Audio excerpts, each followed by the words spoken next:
Ragnarok is over, and Atreus and Kratos have parted ways, but if you think the end of God of War Ragnarok stops there, you're in for a great surprise. In this video, we are gonna analyze the ending of the Norse Saga for the God of War series, try to make sense of the very emotional cutscene at the ending of the game, and go through many little details that you may have missed in case you put down your controller as soon as the credits rolled. I'm Angel for the B-side, and welcome to another explainer video for God of War Ragnarok. If you're a PlayStation fan, don't forget to subscribe to the channel so you can get more content for this and many of your favorite PlayStation IPs like Horizon, The Last of Us, and more in the near future. But without further ado, let's jump into the ending of God of War Ragnarok. After a fierce battle, Kratos, Atreus, and Freya defeat Odin. Despite Atreus trying to convince him to give up his quest for knowledge into the Green Void, Odin refuses and Atreus takes away his soul, storing it inside one of the magic marbles. This is the point where they defy fate and overcome the destiny foretold in the giant mural found in Jörmungandr in the 2018 God of War. I believe the whole soul-stealing technique we see Atreus performing with Fenrir at the beginning of the game and Odin right here is what was initially represented in this mural where he sits with Kratos in his arms. This was probably what he would be trying to do to save Kratos' life if that moment never happened, but now we know it didn't, so let's move on. Kratos the Wise passes the Odin marble to Freya, who's finally at peace with her thirst for revenge and hands it back to Atreus, but Sindri comes out of nowhere, takes the marble, and ends with the Allfather once and for all, avenging his brother to then leave using the Dwarven Houdini technique. By the way, the character arc for Sindri is fantastic and probably one of the best, if not the very best, in God of War Ragnarok. I'll be doing a deep dive video for him, so don't forget to subscribe for that one that will drop sometime soon. The giant Surtur Ragnarok death machine makes its very late entrance to end the fight with Odin, but Freyr gives the party one final chance to escape using Angrboda's portal while he stays back and holds the giant's attack with his sword, culminating a well-earned redemption arc. They all barely escape.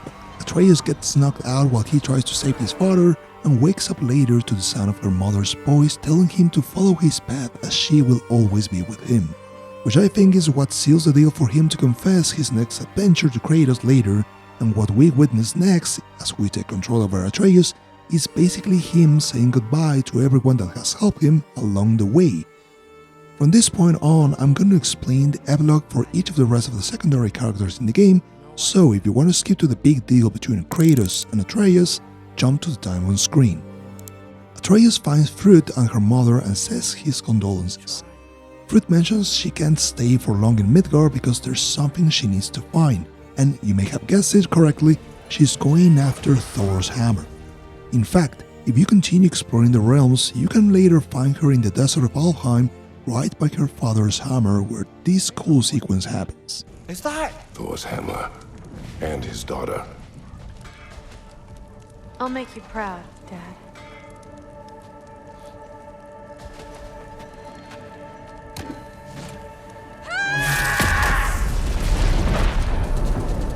well? Good for her. With Thor gone, it is natural for her to take his place as the new goddess of thunder, thanks to Mjolnir considering her worthy enough to wield it and launch herself into the air to not be seen again in the game. As for her mother, Lady Sif, she can later be found in Freyr's camp by Eldasvini's side, who you find a few minutes later. Both are now helping with the task of rebuilding the trust between Aesir and Vanir so they can now live together for the first time in Vanaheim, something that was first attempted when Freya married Odin years ago but have never came to fruition. We later find Scholdir, who I think will eventually end up in Vanaheim or Midgard as well, but he first goes on a quest to find the coin that Odin gives Kratos and Atreus at the beginning of the game. Atreus told him about the visit of the Allfather and the fate of the coin, and despite all odds, he ends up finding it in the middle of nowhere, stuck inside one of these stone pillars near the derelict outpost. Whether or not he retrieves it, we may never know, but in the meantime we learn he has a crush on Thrud, even when he tries to hide it by all means. I mean, not like that. She doesn't have time for boys, but I don't care. She's just great. Is it getting warmer? I feel like it's getting warmer.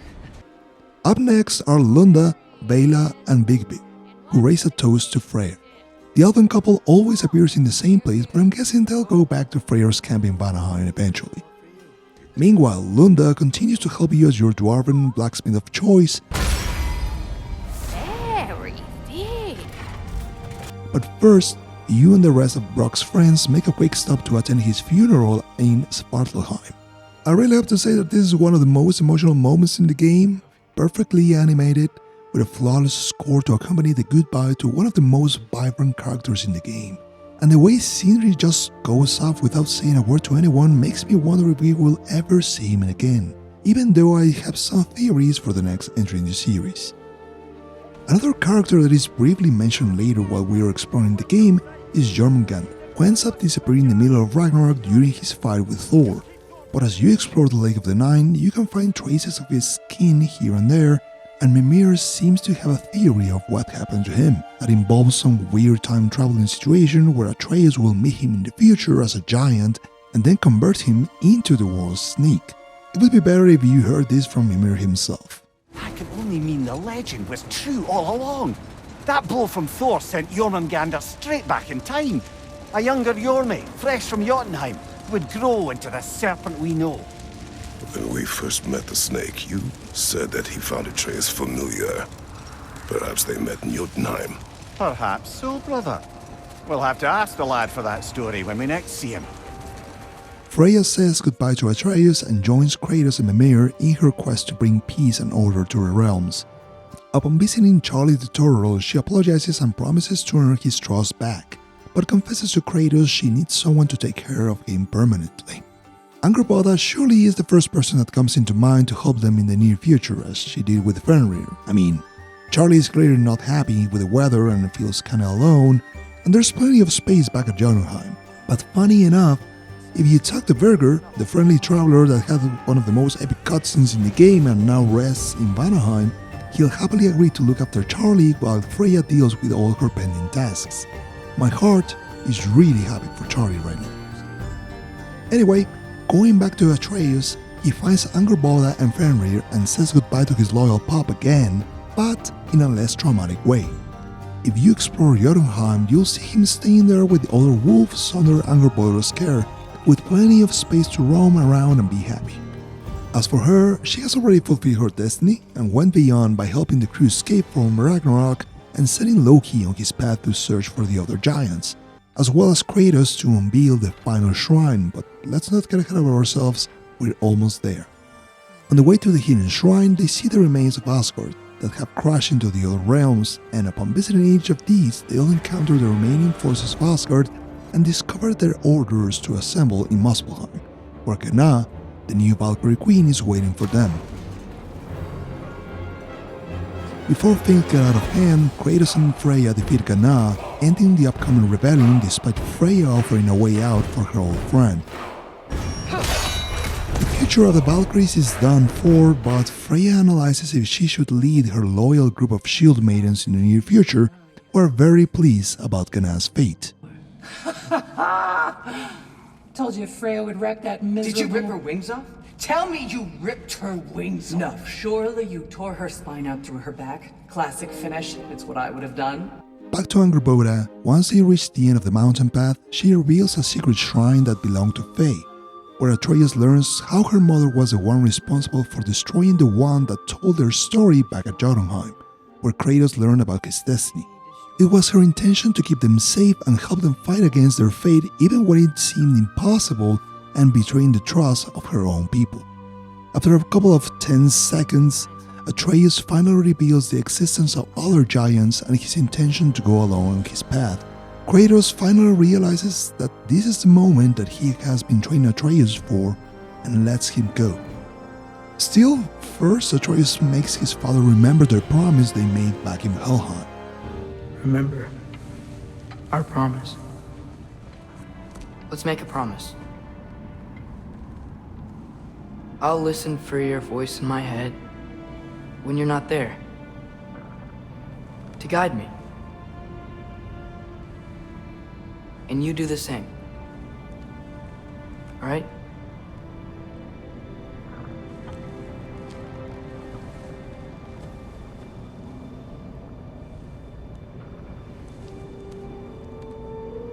I need to know you'll be okay without me. And then, oh boy, the tears began to pour as Boy and Kratos shared this epic scene. Loki will go. Atreus remains.